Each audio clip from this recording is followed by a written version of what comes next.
J'ai beaucoup aimé la prestation du frère qui vient de descendre. Et il y a une chanson qui m'a touchée particulièrement. Les jours passent, les nuits passent, il est où? Tu es où? Les jours passent, les nuits passent, on y passe, on en a conscience, mais on y pense en surface. Voilà. En fait, c'est tout l'évangile. C'est-à-dire qu'on est là, on fait du rap. Je peux venir rapper, je sais pas, ouais, je m'appelle Nita, j'habite à Narbonne, des trucs qui n'ont aucun sens, enfin, pour le monde.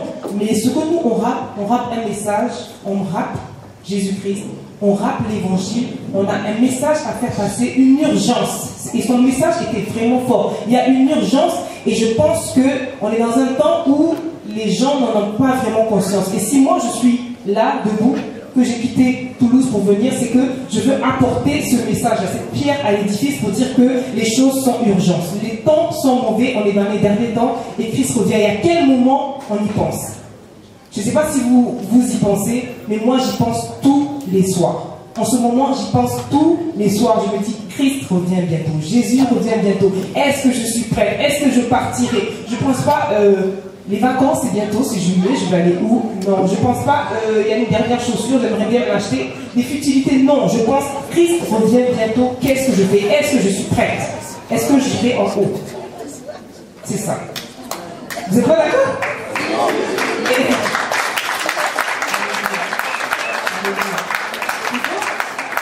Je m'appelle Linda, je vais juste faire mon témoignage très rapidement. Et le témoignage qui fait que je suis ici aujourd'hui debout devant vous, je suis née en Côte d'Ivoire dans les années 80. Je suis arrivée en... Je vais aller vite parce qu'on m'a dit que quand je parle trop. Donc je vais essayer de faire version accélérée. Je suis arrivée en France avec ma grande sœur. J'ai voyagé avec ma grande sœur, mais le reste de ma famille était là, donc on est arrivé dans les années 80.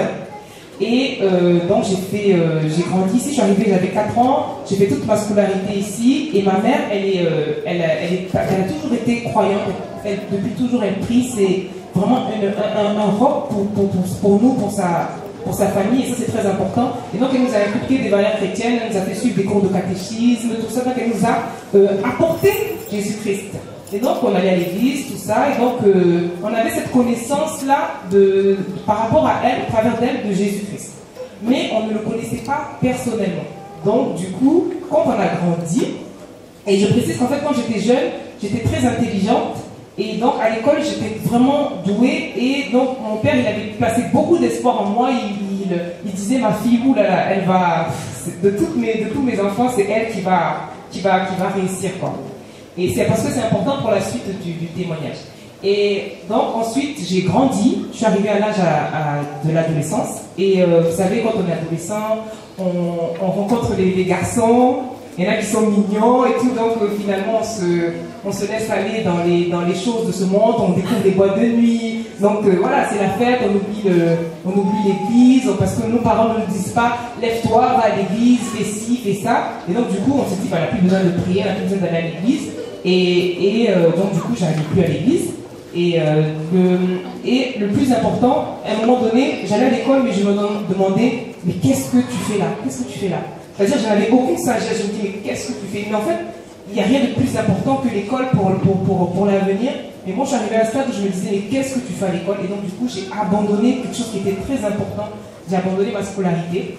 Et donc dans cette adolescence j'ai rencontré un jeune homme et je suis tombée enceinte. Et en fait, il s'est passé quelque chose pendant notre histoire, quelque chose que toute femme ne devrait pas faire, toute personne ne devrait pas faire, mais que j'ai fait. Et finalement, il m'a laissé, il est parti, il m'a laissé, et quand il est parti, en fait, je me suis rendu compte que j'étais enceinte. Et j'étais toute seule avec ma grossesse, et donc je me suis dit, bon, c'est pas grave, il part, ça m'a fait mal parce que je l'aimais, mais je me suis dit, bon, voilà. Au moins il me reste le petit quoi. Et donc mon fils, j'ai fait les premiers examens dès le départ et voilà, et les choses, les nouvelles n'étaient pas bonnes, et en fait mon fils quand il est né, il a été diagnostiqué sourd, il est né sourd avec une surdité. Et donc c'était le drame déjà, l'autre il était parti, donc c'était la catastrophe. Et mon fils qui est né avec ça, donc c'était une épreuve de plus, donc je me disais, mais qu'est-ce que je vais faire? Comment je vais m'en sortir là? Ça va pas. Et donc, j'ai une amie qui m'a invité un jour dans une cellule de prière, et elle m'a dit, viens écouter la parole et tout. Ah, je me suis rappelé, ah oui, c'est vrai que quand j'étais jeune, j'allais à l'église, c'est vrai, donc peut-être que le Seigneur peut faire quelque chose pour moi. Et en fait, c'est qu'on se rend compte que quand on est dans les difficultés, c'est là qu'on sait où se trouve le Dieu. Donc, c'était par égoïsme d'abord, parce que quand je suis partie à la cellule de prière, le pasteur disait, oui, Jésus-Christ a la capacité de guérir, d'apporter la paix. Je me dis, oh, mon fils, il a besoin de guérison, moi j'ai besoin de paix, ça va pas du tout. Et je me suis d'abord, j'ai cherché Christ par intérêt.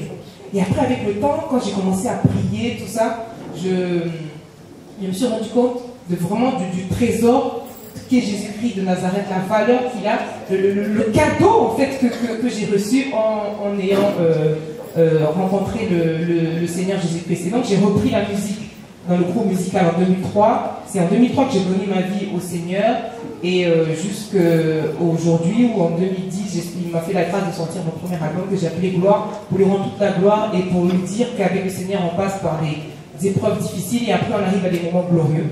Et voilà, l'album s'appelle comme ça pour ça. Et donc, à chaque fois que l'occasion m'est donnée de parler du Seigneur, je le fais. À chaque fois que l'occasion m'est donnée de raconter ce témoignage, je le fais parce que au jour d'aujourd'hui, je me dis, je prends pour moi ce verset qui dit, en fait, toute chose concourt au bien de ceux qui aiment Dieu, qui sont appelés selon son dessein. Si je n'avais pas rencontré cette maladie, ce handicap sur ma route, peut-être que je ne serais pas ici à vous raconter ça. Il fallait que quelque chose nous stoppe, et nous on voit que c'est quelque chose de difficile, mais en fait c'est pour que le Seigneur a utilisé ce moyen. Certes c'était douloureux, c'était difficile, mais pour pouvoir m'attirer à lui. Et je parle le passé, c'était parce qu'au jour d'aujourd'hui, moi je crois en la guérison divine. Je crois que Dieu est capable d'opérer un miracle pour mon fils. Donc c'est pour ça aussi, dans la Bible, il faisait des miracles, et il est capable de le faire aujourd'hui. S'il ne le fait pas aujourd'hui, c'est pas parce qu'il n'agit plus, mais c'est aussi à cause de notre incrédulité, tout ça, donc ça joue beaucoup. Mais je crois que Dieu est capable. Je crois qu'il transforme les vies parce que je suis la preuve vivante. Je crois qu'il a un chemin tracé pour nous. Je crois qu'on n'est pas sur cette terre par hasard. Et franchement, je vous invite tous à avoir cette relation avec le Seigneur qui vous dira pourquoi vous êtes sur cette terre. Parce que rater le plan divin, c'est le plus important. Tu peux rater ta carrière professionnelle, on s'en fiche. Tu peux rater ta carrière, ton amour, du fait de ne pas être marié, tout ça, rater ton mariage. Bon, c'est pas catastrophique. Si tu rates le but pour lequel tu as été appelé sur cette terre, là, c'est plutôt grave. Parce qu'on est appelé pour quelque chose de précis. Voilà. Donc, c'est ce que je voulais partager avec vous, mon témoignage que j'ai écrit en chanson et que je vais chanter d'ailleurs. Ça va, j'ai pas été trop long?